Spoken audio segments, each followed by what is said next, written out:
In the era of declining birth rates, we're starting to hear more conversations exploring the complicated relationship between womanhood and motherhood. Even though more women are choosing to go childless, the long history of deciding not to become a mother is actually nothing new. Gender historian and author Peggy O'Donnell Heffington is here to discuss her new book, Without Children, The Long History of Not Being a Mother. Peggy, thank you so much for joining us. What made you decide to write about this?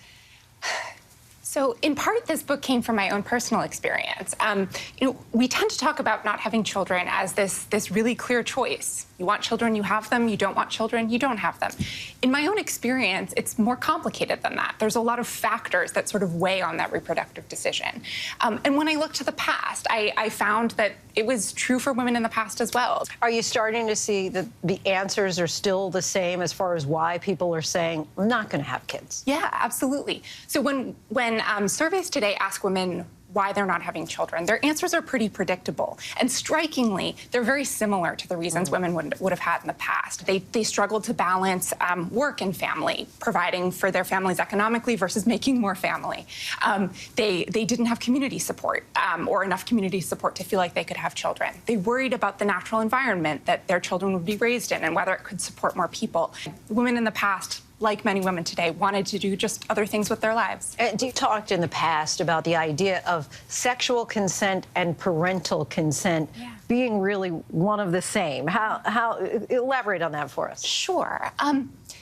So in our conversations today about abortion, for example, I think we tend to frame questions of limiting births as a relatively new thing.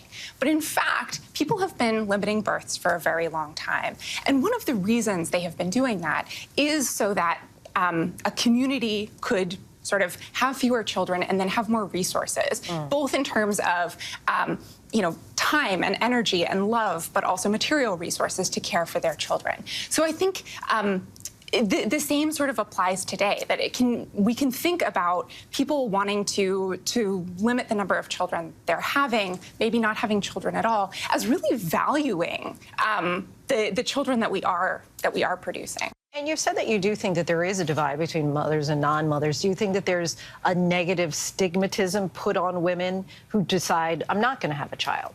Yeah, absolutely.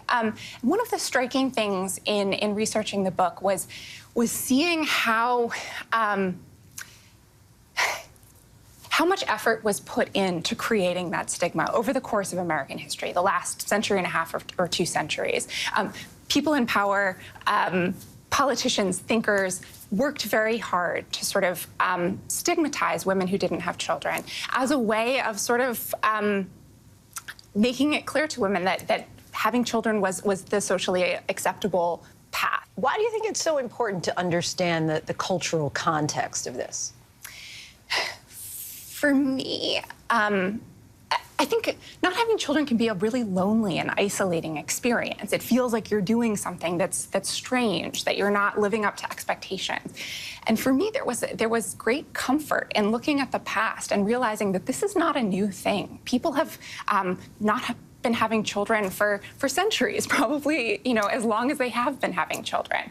And so I think learning the history of not having children can make women today who don't have them feel less alone, feel connected to that long history.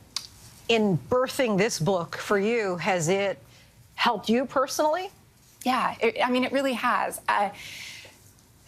Like I said, it's made me realize the sort of the range of human experiences, that lives can look a whole variety of different ways, that there have always been women without children. They have always had a wide variety of reasons for not having children. And they've lived lives that look, that vary widely. And for me, realizing that there wasn't just sort of like one way to live and that I'm over here trying to forge my own path, but rather there's a long history that I can connect to has been really comforting. Peggy, we thank you so much for your time. Really appreciate it. Want to let our viewers know that you can buy Without Children, The Long History of Not Being a Mother, anywhere books are sold.